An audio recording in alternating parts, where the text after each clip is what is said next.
গত জুমায় আলোচনা করছিলাম সূরা আল মাইদা। এখানে আল্লাহ বলছিলেন গুলুর ব্যাপারে, অর্থাৎ বাড়াবাড়ির ব্যাপারে বলছিলেন। আলোচনা শেষ হয়নি, আলোচনা আরো আছে। আল্লাহ বলছেন কানু লা ইয়াতানাহাউনা আন মুনকারিন ফাআলু। আর তারা যে সমস্ত কাজ করত, খারাপ কাজ, এই সমস্ত খারাপ কাজ থেকে তারা পরস্পরকে বিরত থাকতে বলতো না। এটা হলো ইহুদি নাসারাদের স্বভাব, যে তারা কি করে, নিজেরা খারাপ কাজ করে এবং এই খারাপ কাজ থেকে যে বিরত থাকা লাগবে এ ব্যাপারে একজন আরেকজনকে যে বলবে, এই কাজটা তারা করতো না। তারা সবাই মিলামিশাই খারাপ কাজ করত। আল্লাহ বলছেন লাবিউসা মা কানু ইয়াফআলুন, কতই না নিকৃষ্ট এই কাজ, যেই কাজ তারা করে। অর্থাৎ সবাই মিলে খারাপ কাজ করতেছে, কেউ কাউকে বাধা দিচ্ছে না বা নিষেধ করছে না। মানে জাতিগতভাবে এরা খারাপ হয়ে গেছে। ভারতে দেখছেন না, নির্বাচন হয়ে গেল, সোমবার দিন রেজাল্ট হয়েছে, আপনারা দেখছেন। এখন রেজাল্ট হওয়ার পরে বিজেপি কি যে অত্যাচার শুরু করছে, মুসলমানদের দোকানপাট ভাঙতেছে, বাড়ি ঘর ভাঙতেছে, রাস্তায় পেলে তাক ধরে ঠ্যাঙ্গাচ্ছে। মানে ওদের শত্রুই হলো মুসলমান, মুসলমানকে ঠ্যাঙ্গাতে হবে, এটাই হলো ওদের দলের উদ্দেশ্য, দলীয় উদ্দেশ্য। বাংলাদেশে যেমন বিভিন্ন দল আছে, বিভিন্ন দলের বিভিন্ন উদ্দেশ্য আছে, ঠিক ওই ভারতের বিজেপির উদ্দেশ্য হলো হিন্দুত্ববাদ কায়েম করা।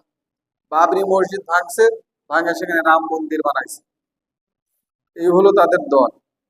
এরা হলো মুশরিক। আল্লাহ এদের সম্পর্কে বলছেন, এখানে আপনারা পাবেন মুশরিকরা কত খারাপ, সে কথাও আল্লাহ বলছেন। তো এইভাবে তারা সংঘবদ্ধ, একটা দল, তারা সংঘবদ্ধ ভাবে খারাপ কাজ করছে। মানুষের তো, মুসলমান হোক, হিন্দু হোক, বৌদ্ধ হোক, খ্রিস্টান হোক, তার তো মানবাধিকার আছে, কিন্তু এই মানবাধিকার তারা মানে না। এইটা নিয়ে তারা কি করছে, সংঘবদ্ধ ভাবে মুসলমানদের বাড়ি ঘর, দোকানপাট, এমনকি তাদের জানমালের ক্ষতি করছে। এই জিনিসটা খুবই খারাপ। আল্লাহ ওটাই বলছেন যে তারা যে সমস্ত কাজ করে এটা অত্যন্ত খারাপ। তারা, তুমি দেখবে কাসিরুম মিনহুম, তাদের অধিকাংশই ইয়াতাওয়াল্লাউনা আল্লাযিনা কাফারু, তারা কাফিরদের সাথে, এই যে ইহুদি নাসারা, তারা কাফিরদের সাথে বন্ধুত্ব করে। বন্ধুত্ব, ইমানদারের বন্ধুত্ব ইমানদারের সাথে হবে, কিন্তু তারা কি করে, কাফেরের সাথে বন্ধুত্ব করে। তাদের অধিকাংশই লাবিয়েসা মা কদ্দামাত লাহুম আনফুসুহুম, আর তারা পূর্বে যে ভবিষ্যতের জন্য যেটা পাঠাচ্ছে, এটা তাদের নিজেদের জন্য অত্যন্ত খারাপ। আন সাখিতাল্লাহু আলাইহিম, ফলশ্রুতিতে আল্লাহ তাদের উপর অত্যন্ত অসন্তুষ্ট। এ ধরনের কাজ করলে আল্লাহ সন্তুষ্ট হবে না, আল্লাহ কিন্তু অত্যন্ত কি, অসন্তুষ্ট। তারা এই সমস্ত কাজ করে হয়তো দুনিয়াতে কিছু ফায়দা লুটছে, কিন্তু পরকালে খবর খারাপ আছে, আল্লাহ তাদের উপর খুশি নয়। ওয়াফিল আযাবি হুম খালিদুন, আর তারা আযাবে চিরস্থায়ী হবে, মানে তাদের উপর চিরস্থায়ী ভাবে আযাব দেওয়া হবে। এটা আল্লাহ আগেই ঘোষণা করে দিচ্ছেন, দুনিয়াতে যে কয়দিন আসো অনেক কিছু করে নাও, কিন্তু ভবিষ্যতে খারাপ, একদম কঠিন থেকে কঠিন আযাব, এবং সেটা খালিদুন, চিরস্থায়ী ভাবে হবে। ওয়ালাউ কানু ইউমিনুনা বিল্লাহি ওয়ান নাবিয়্যি ওয়া মা উনজিলা ইলাইহি মাত্তাখাযুহুম আউলিয়া। আল্লাহ এখন বলছেন ওয়ালাউ কানু ইউমিনুনা বিল্লাহি, যদি তারা আল্লাহর প্রতি ঈমান আনতো, ওয়ান নাবিয়্যি, নবীর প্রতি ঈমান আনতো, ওয়া মা উনজিলা ইলাইহি, এবং ওই নবীর প্রতি যা নাযিল করা হয়েছে তার প্রতি ঈমান আনতো, মাত্তাখাযুহুম আউলিয়া, তাহলে তারা তাদেরকে বন্ধু হিসেবে গ্রহণ করতো না। ওই যে কাফিরদের, মুশরিকদের যে তারা বন্ধু হিসেবে গ্রহণ করছে, প্রকৃতপক্ষে যদি তাদের উপর ঈমান থাকতো, তারা কি করতো, হইল কি করেন, সৃষ্টি পাটিবি করছে, দেখেন না কোথায় আলাদা ফ্যান দেওয়া না দেওয়া, হ্যাঁ প্রতিদিন বলতে হয় কি জন্য?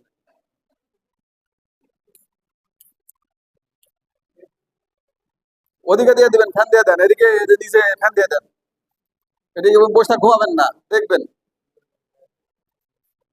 আচ্ছা, তারপরে কি হচ্ছে, আল্লাহ বলছেন নবী এবং তার উপরে যেটা নাজিল হয়েছে এইটার প্রতি কি করতো, যদি ঈমান থাকতো, তাহলে তারা তাদেরকে, অর্থাৎ মুশরিক এবং কাফিরদেরকে কখনোই বন্ধু হিসেবে গ্রহণ করতো না। কিন্তু তারা বন্ধু হিসেবে গ্রহণ করছে মুশরিক এবং কাফিরদেরকে। এর মানেটা হলো তার ঈমান নষ্ট হয়ে গেছে, আল্লাহর প্রতি তার ঈমান নাই, নবীর প্রতি ঈমান নাই, এবং নবীর প্রতি যা নাজিল হয়েছে অর্থাৎ কোরআনুল কারীম, ওই জাতির সময় তাওরাত, ইনজিল, এগুলোর প্রতি তাদের ঈমান নাই। যদি ঈমান থাকতো, আল্লাহ বলছেন যদি ঈমান থাকতো তারা কখনোই কাফিরদের, মুশরিকদের নিজেদের বন্ধু হিসেবে গ্রহণ করতো না। আপনি হয়তো কৌশলগত কারণে সম্পর্ক রাখতে পারেন, যেমন বাংলাদেশ এমন একটা জায়গাতে আছে, আপনার পার্শ্ববর্তী দেশ ভারত মুশরিক, তাদের সাথে আপনার কৌশলগত সম্পর্ক থাকতে পারে, কিন্তু বন্ধুত্ব থাকতে পারে না। কৌশলগত সম্পর্ক তো থাকবেই।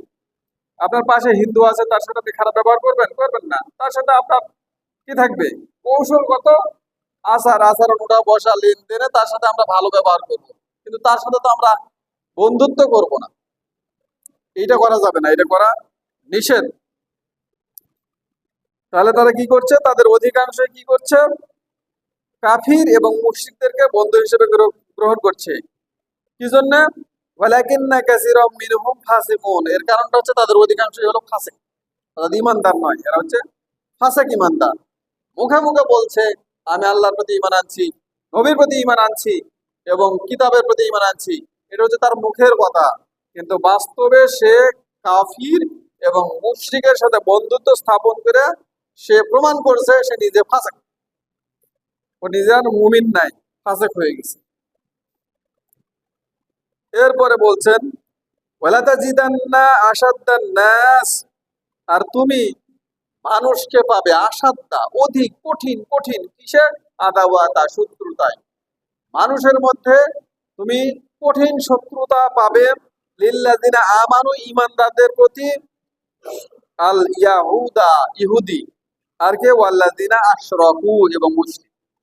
অর্থাৎ মুসলমানদের সাথে সবচাইতে বেশি যে শত্রুতা করবে, আল্লাহ এটা বলে দিলেন, দুইটা জাতি সবচেয়ে বেশি মুসলমানদের সাথে শত্রুতা করবে, এক ইয়াহুদা, আর কি? ওয়াল্লাযিনা আশরাকু, যারা মুশরিক, শিরক করে। পৃথিবীর দিকে তাকান, আল্লাহর কথা কত বাস্তব। ওই যে প্যালেস্টাইন, কে মারতেছে মুসলমানদের? ইহুদি, নেতানিয়াহু, তাই না? ইহুদি। এই ইহুদিরা মুসলমানদের সাথে শত্রুতা। আবার এখন দেখেন ভারতে মুসলমানদের কে মারতেছে? আশরাকু, মুশরিক, পুতুল পূজা করে, পুতুল পূজারি, এই মুশরিক, এই মুশরিকটা মারতেছে। বাংলাদেশের সীমান্তে মানুষ মারতেছে, মারতেছে না? পৃথিবীর কোন সীমান্তে এত মানুষ মারা হয় না যত মানুষ বাংলাদেশ সীমান্তে ওই বিএসএফ গুলি করে মারে। ওই যে মুশরিক, এটাই হলো সমস্যা। মুশরিক এবং ইয়াহুদি, এই দুইটা জাতি মুসলমানদের প্রতি অত্যন্ত কঠোর শত্রুতায়, তারা কঠিন। তার মানে আল্লাহ তো শত্রুকে আল্লাহ এখানে প্রকাশ করে দিলেন না। এখন আপনি যদি বলেন ওই আমার বন্ধু, তাহলে কি আল্লাহর কথার ওভারটেক করা হলো? আল্লাহ সিনা দিচ্ছে, আল্লাহর সাথে আমি বেশি বুঝা গেছি। আল্লাহ বলছে মুশরিক তোমার শত্রু, ইয়াহুদি তোমার শত্রু, এরা শত্রুটাই অত্যন্ত কঠোর, আল্লাহ কথা বলতেছে। আর আমি বলতেছি না, ওরা আমার বন্ধু, ওরা আমার বন্ধু, ওদের সম্পর্ক এর আগে সরকার ছিল, তারা বলতেছে তাদের সাথে সম্পর্ক স্বামী স্ত্রীর মতো। ইমান ঠিক আছে? ও 5 ওয়াক্ত নামাজ পড়লেও, রোজা রাখলেও, হজ করলেও, যাকাত দিলেও, যাই করুক না কেন, ওর ইমান নষ্ট হয়ে গেছে। ওই যে আল্লাহ আগেই বলেছেন যে আল্লাহর প্রতি যদি ইমান থাকে, নবীর প্রতি যদি ইমান থাকে, কিতাবের প্রতি যদি ইমান থাকে, তাহলে তারা এই মুশরিক, এই ইহুদিদের বন্ধু হিসেবে গ্রহণ করতে পারে না। আর যদি ওই মুশরিক আর ইহুদিদের বন্ধু হিসেবে গ্রহণ করে, তাহলে ওই তিনটার প্রতি তার ইমান নাই, আল্লাহর ডিসিশন, আমার না। তাহলে আমি এখন নামাজ পড়তেছি, রোজা করতেছি, হজ করতেছি, যাকাত দিচ্ছি, আবার তাদের সাথে বন্ধুত্ব করতেছি, স্বামী স্ত্রীর মতন সম্পর্ক বলতেছি, ইমান আমার আছে আল্লাহ ডিসিশন অনুযায়ী? আমার ইমান তো আর মানুষের দিয়ে যাচাই করার দরকার নাই। আর আমার ইমান মানুষ যাচাই করে কি করবে? আমার ইমান যিনি যাচাই করবেন তিনি আল্লাহ। আর এখন যাচাই করবেন না, যাচাই করবেন পরকালে, কিয়ামতের মাঠে। তখন যাচাই করে দেখবেন আসলে তোমার ইমান কোথায় ছিল। তখন আমি হেরে যাব, ঠকে যাব। খালি বললে হবে না, বাস্তবায়ন দরকার। আমি খালি বললেই হবে না আল্লাহর প্রতি ঈমান আনছি, আখিরাতের প্রতি ঈমান আনছি, নবীর প্রতি ঈমান আনছি, কিতাবের প্রতি ঈমান আনছি, অথচ আমি কোনোদিন কিতাব খুলাই দেখিনি আল্লাহ কোন বিষয়টা বলেছে আর কোন বিষয় বলেনি, সে বিষয়ে আমার কোনো চিন্তা চেতনা নাই, ধারণাই নাই, শুধু মুখে মুখে দাবি। আবার যা এই মুশরিকদের সাথে, ইয়াহুদীদের সাথে বন্ধুত্ব। ঈমান ঠিক নাই, ঈমান ঠিক থাকতে পারে না। এরপরে আল্লাহ বলছেন ওয়ালা তাজিদান্না আকরাবাহুম মাওয়াদ্দাতাল লিল্লাযিনা আমানু আল্লাযিনা ক্বালু ইন্না নাসারা। এখানে আরেকটা জাতির কথা বলছেন, কোন জাতি? এরা হচ্ছে নাসারা। আল্লাহ বলছেন ওয়ালা তাজিদান্না আকরাবাহুম মাওয়াদ্দা, এবং ভালোবাসা বন্ধুত্বের দিক দিয়ে তুমি আরো একটা জাতিকে কাছে পাবে। সে জাতি কি? লিল্লাযিনা আমানু, ঈমানদারদের সাথে এরা কি করবে? মাওয়াদ্দা, বন্ধুত্ব করবে। এরা হচ্ছে আল্লাযিনা ক্বালু ইন্না নাসারা, যারা বলে আমরা নাসারা। নাসারা বলতে আমরা পাইকারি দরে বলি খ্রিস্টান, আসলে নাসারা বলতে খ্রিস্টান না। নাসারা বলা হয় কাদেরকে? নাসারা হলো যারা আল্লাহর দ্বীনকে সাহায্য করে, সহযোগিতা করে। যেমন ঈসা আলাইহিস সালামের সময় ঈসা আলাইহিস সালাম যখন বিপদে পড়ে গেলেন, তখন তিনি ওই কথা বলেছিলেন যে তোমরা কি আছো আমাকে আল্লাহর পথে সাহায্য করবে। সূরা সফের শেষের দিকে পাবেন, কে আছো যারা আল্লাহর পথে, মান আনসারি ইলাল্লাহ, তোমাদের মধ্যে কে আল্লাহর পথে আমার সাহায্যকারী হবে। ঈসা আলাইহিস সালাম যখন বলছিলেন, তখন ক্বালাল হাওয়ারিরা বলছিল আমরা তোমার আনসার, নাসারা, আমরা নাসারা। হাওয়ারিরা বলছিল, হাওয়ারিরা সংখ্যায় বেশি না, এই নিয়ে মতভেদ রয়েছে। সর্বোচ্চ বলছেন যে 300 জন, আর সর্বনিম্ন বলছে 12 জন হাওয়ারি। এই হাওয়ারিরা ঈসা আলাইহিস সালামের সহযোগিতা করছিলেন। কিন্তু কত লোক এই প্যালেস্টাইনে, তাই না? প্যালেস্টাইনের যে জায়গা আছে নাম বেথেলহেম, এই বেথেলহেমে ঈসা আলাইহিস সালামের জন্ম। ওইখানের লোক শুধুমাত্র হাওয়ারি। সর্বোচ্চ যদি হয়ে থাকে 300 জন, সর্বনিম্ন হলে 12 জন।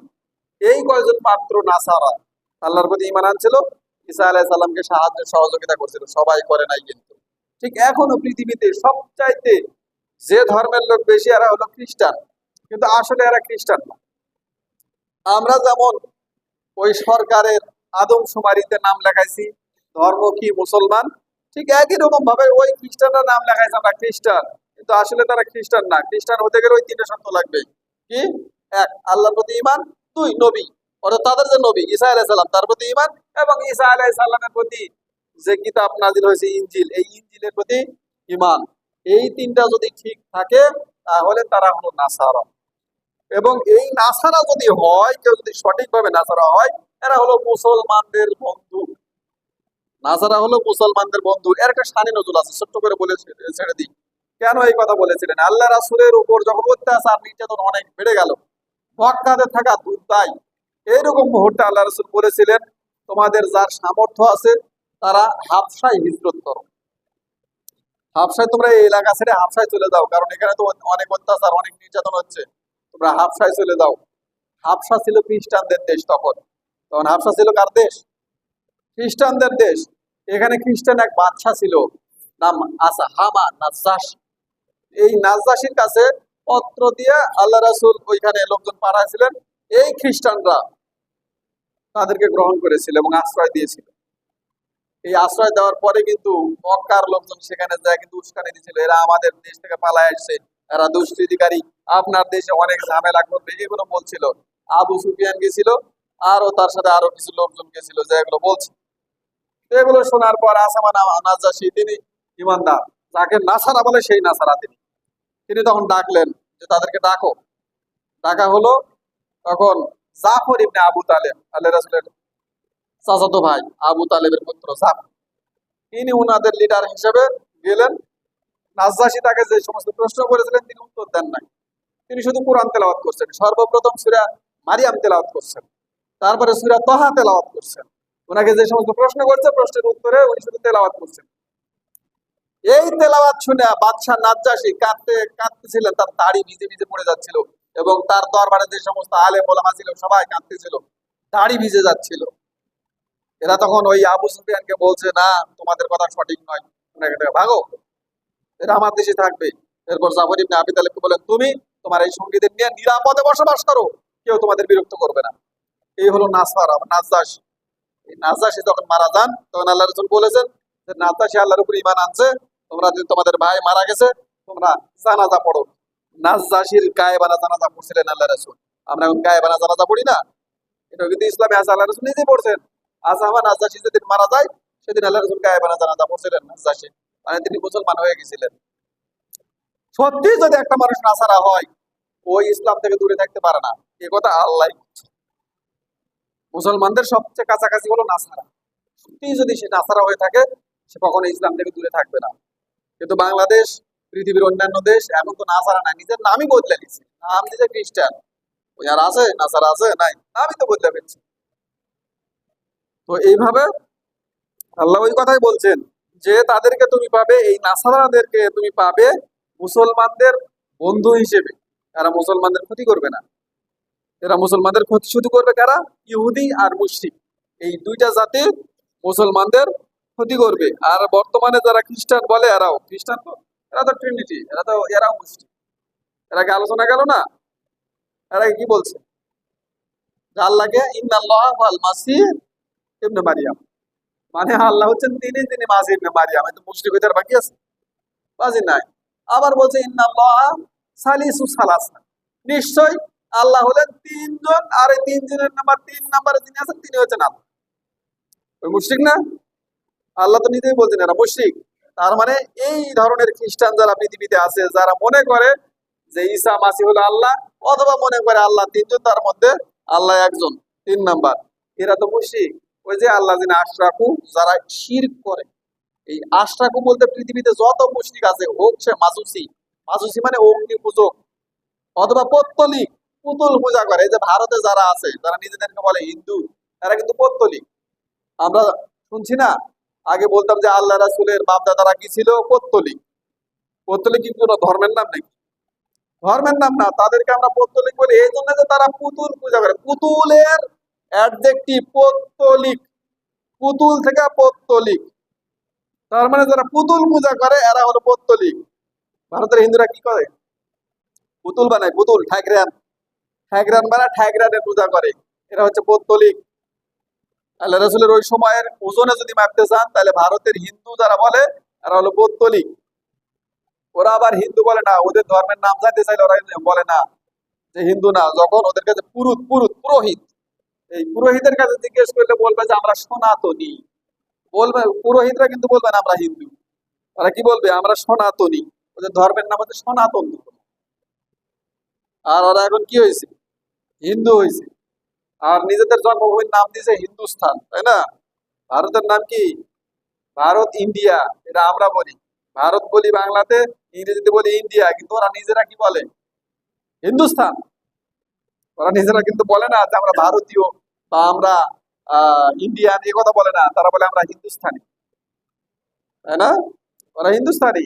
এগুলো বুঝতে হবে। ভাষার মায়ের কাছে বুঝতে পারবেন যে আসলে সমস্যাটা কোথায়। ভাষার মায়ের কাছে আছে তো। এজন্য আল্লাহ বলছেন যারা নাসারা, তারা মুসলমানদের কাছাকাছি, মুসলমানদের বন্ধু। তাদেরকে তো তুমি বন্ধু হিসেবে পাবে। ذلك بأنهم منهم قسيسين ورهبانا وأنتم لا يستكبرون। কারণটা কি? নাসারাদের কয়টা কোয়ালিটির কথা এখানে আল্লাহ বলছেন। 1 নম্বরে জালিকা বিআন্নাহুম, এর কারণ হলো মিনহুম, তাদের মধ্যে রয়েছে কিসিসিনা, আলিম, পণ্ডিত। খ্রিস্টানদের মধ্যে বহু পণ্ডিত রয়েছে, তাওরাতের পণ্ডিত রয়েছে, ইনজিলের পণ্ডিত রয়েছে, পণ্ডিত ব্যক্তি, এদের জ্ঞান আছে, জ্ঞানবান লোক। আর কি আছে? ওয়ারুহবানা, দরবেশ। এখনো কিন্তু আছে, বাংলাদেশেও দেখবেন যারা খ্রিস্টান ধর্ম প্রচার করে। বিভিন্ন এলাকাতে আছে না, ওই জয়পুরহাটে আছে মিশন হাসপাতাল, খ্রিস্টানদের মিশন হাসপাতাল। যাবেন, খুব সুন্দর সেবা। আপনি যে মুসলমান, আপনার প্রতি কোনো শত্রুতা পোষণ করবে না, বরং আপনি গেছেন, আপনার এত সুন্দর সেবা যত্ন করবে, আপনি মুগ্ধ হয়ে যাবেন। যারা গেছে তারা জানে। তারা আপনি, অথচ ভারতে যারা চিকিৎসা নিতে যায়, এর আগে দেখলেন না, ভারতে চিকিৎসা নিতে গেছে মুসলমান ধরে পিটাইছে। কিন্তু খ্রিস্টানদের কাছে এটা পাবেন না। ওরা তো, যারা এই খ্রিস্টান মিশনারি, এরা কিন্তু আলেম মানুষ। এরা অনেক জানে, ধর্ম সম্পর্কে অধিক জ্ঞান আছে। যে আমরা বলি, ওরা বলে ফাদা, এদের কিন্তু জ্ঞানী মানুষ। এরা ধর্ম চর্চা করে। এই সমস্ত মানুষ আপনার কখনো ক্ষতি করবে না। এরা এদের মিশন কি? এখন ভারতে কিন্তু এরা মিশন শুরু করছে। এরা মানুষের ক্ষতি চায় না। এই আলেমরা কখনোই মানুষের ক্ষতি চায় না। এরা কি করে? এই যে রেড ক্রস, রেড ক্রিসেন্ট, যে সমস্ত দাতব্য প্রতিষ্ঠান আছে, সারা পৃথিবী জুড়ে মানুষের সেবা যত্ন করে, এগুলো কিন্তু খ্রিস্টানরা চালায়। আবার বাংলাদেশে যখন সিডর হয়েছিল, তখন বাংলাদেশের আলেম ওলামা কিন্তু ওই সিডরে যা পৌঁছতে পারেনি। টিন উড়ে গেছিল, বাড়ি উড়ে গেছিল। আলেম ওলামা পৌঁছার আগে ওই খ্রিস্টানরা এত বড় বড় কাম করে ওই খ্রিস্টান আগে গেছে তাদেরকে হেল্প করার জন্য। আপনাদের মনে থাকার কথা, এগুলো খবর আপনারা হয়তো দেখেন না, কিন্তু মনে থাকার কথা, ওই কাম করে আগে খ্রিস্টান গেছে, রেড ক্রস, রেড ক্রিসেন্টের লোকজন ওখানে আগে গেছে তাদের হেল্প করার জন্য, সহযোগিতা করার জন্য। এজন্য আল্লাহ বলছেন এরা হচ্ছে মুসলমানদের কাছাকাছি, তারা বিরোধিতা করবে না, আপনাকে মারবে না, ধরবে না, আপনার ক্ষতি করবে না, যদি তারা নাসারা হয়ে থাকে। এরা তো নাসারা। কিন্তু যেগুলা খ্রিস্টান ওরা তো মুশরিক হয়ে গেছে। এই মুশরিকরা হচ্ছে আমাদের জন্য সমস্যার কারণ। আল্লাহ ওই কথাই বলছেন, এদের মধ্যে আলেম আছে, সংসার থেকে দরবেশ আছে, যারা মানুষের উপকার করে বেড়ায়। ওয়া আন্নাহুম লা ইয়াস্তাকবিরুন। আর তাদের আরো একটা কোয়ালিটি হচ্ছে তারা নিরহংকার, তাদের মধ্যে অহংকার নাই। আপনি যাবেন, যাদের যাওয়ার সুযোগ হয়েছে, ওই জয়পুরহাটে যাবেন বা রাজশাহীতে যাবেন, যেগুলো খ্রিস্টান মিশন হাসপাতাল, যা দেখবেন নিরহংকার মানুষ, এরা অহংকারী না, আপনার উপর খেপবে না। এই আমাদের যেগুলো ডাক্তার আছে, এগুলো ডাক্তারের কাছে যা দুটা তিনটা কথা বলে তো ডাক্তারকে বলছে এই চুপ করেন, দেখতে দেন, তাই না? কিন্তু খ্রিস্টান মিশন হাসপাতালে যাবেন, ডাক্তার কিন্তু আপনার উপর খেপবে না। আপনি বলতেছেন মনোযোগ সহকারে শুনবে, কি হয়েছে না হয়েছে, আপনাকে ভদ্রতার সহিত উত্তর দিবে। তারা নিরহংকার মানুষ, এই কোয়ালিটি গুলো এদের আছে, এই জন্য এরা মুসলমানদের কাছাকাছি। আল্লাহ বলছেন মুসলমানদের বন্ধু এরা। আর কি বলছেন? ওয়াইজা সামিউ মা উনজিলা ইলার রাসূলি তারা ইউনাহুম তাফিদু মিনাদ দামঈ। ওই যে আসামা বাদশা নাজ্জাশীর কথা বললাম না, ও কথা আল্লাহ বলছেন ইজা সামিউ, যখন তারা শুনে মা উনজিলা ইলার রাসূলি, রাসূলের উপর যা কিছু নাজিল হয়েছে তারা, তখন তুমি দেখবে, কি দেখবে? ইউনাহুম তাফিদু, তাদের চক্ষুগুলা বিগলিত হচ্ছে, মিনাদ দামঈ, অশ্রুর দ্বারা। ওই আসামা বাদশাহ কাঁদছিলেন, ওটা আল্লাহ তুলে ধরছেন। দেখবে যে অশ্রু বিগলিত হয়ে যাচ্ছে তোমার কথা শুনে। কেন অশ্রু বিগলিত হচ্ছে আল্লাহ সে কারণে বলছে, আরাফু মিনাল হক, এর কারণটা হচ্ছে তারা সত্যকে চিনতে পেরেছে যে এটা নবী, নবীর কথা, এটা কোরআন হক। ওই যে সূরা মারিয়াম, সূরা তাহা তেলাওয়াত করে শুনেছেন, তারা বুঝতে পারছে যে এইটা ঐশী বাণী। এই জন্য এই আলেমরা কেঁদে ফেলেছিল, এটা সিরার কারণে তারা কেঁদে ফেলেছিল। এই আলেমরা সবাই কিন্তু মুসলমান হয়ে গেছে। হাবশার এখন বর্তমান নাম হচ্ছে ইথিওপিয়া, বর্তমান নাম হচ্ছে ইথিওপিয়া। আর তারা কি বলে? ইয়াকুলুনা রাব্বানা আমান্না ফাকতুবনা মা'আশ শাহিদিন। এবং তাদের এই এরা নাসারারা দোয়া করে, ইয়াকুলুনা, তারা বলে রব্বানা, এই আমাদের রব, আমান্না, আমরা ঈমান আনলাম, ওই যে ঈমান আনছে তারা, ফাকতুবনা, সুতরাং আমাদের নাম লিখে নেন, মা'আশ শাহিদিন, সাক্ষ্যদাতা হিসেবে। আল্লাহ এক, অদ্বিতীয়, তার কোনো শরীক নাই। আল্লাহ রাসূল মুহাম্মদ সাল্লাল্লাহু আলাইহি ওয়াসাল্লাম আল্লাহর রাসূল, আর এই যে কিতাব কোরআন নাযিল হয়েছে এটা আল্লাহর কিতাব, এই সাক্ষ্য দিচ্ছি আমরা। আল্লাহ আমাদের নাম লিখে দেন, আমরা সাক্ষ্যদাতা। এরা দোয়া করতেছে। সময় আর নাই, সময় শেষ। খ্রিস্টানদের সম্পর্কে এখানে বলা হলো, খ্রিস্টানরা কিন্তু, যারা নাসারা এরা কিন্তু ভালো, কিন্তু যারা মুশরিক হয়ে গেছে এরা খারাপ। একই সাথে বুঝতে হবে, আশরাকু, মুশরিক হলে খারাপ, আর যদি তারা নাসারা হয়ে যায় তাহলে তারা ভালো। কারণ আপনাকে জেনে বুঝে নেবে। মুসলমানদের মধ্যেও যারা মুসলমান সঠিকভাবে আছে এরা কিন্তু ভালো, কিন্তু যারা মুসলমানের ঘরে জন্ম কিন্তু ইসলাম সম্পর্কে ন্যূনতম জ্ঞান নাই, এরা কিন্তু খারাপ, এরা মুশরিক। মুসলমানের ঘরে জন্ম কিন্তু এরা কিন্তু মুশরিক, এরা ইসলাম মানে না, এরা বহুত দরগা মানে, পীর মানে, এই মানে সেই মানে, বহুত কিছু মানে, এরা মুশরিক। এই মুশরিকরা হলো আবার কার শত্রু? মুসলমানের শত্রু। সুতরাং বাংলাদেশেও দেখবেন মুসলমানই নাম আছে, এক মুসলমান আর এক মুসলমানের শত্রু। এতে করে বুঝবেন যে একজন হকপন্থী মুসলমান আর একজন হচ্ছে মুশরিক মুসলমান। আল্লাহ যাকে বলছে ফাসেক, এই ফাসেক মুসলমান, যারা হকপন্থী মুসলমান, এদের ডিস্টার্ব করে। যতটুকু আলোচনা করেছি কোরআন থেকে আলোচনা করেছি। আল্লাহ রাব্বুল আলামিন আমাদের সবাইকে কোরআনের সঠিক কথাগুলো শুনে, মেনে, জেনে আমল করা তৌফিক দিন। আমিন। বারাকাল্লাহু।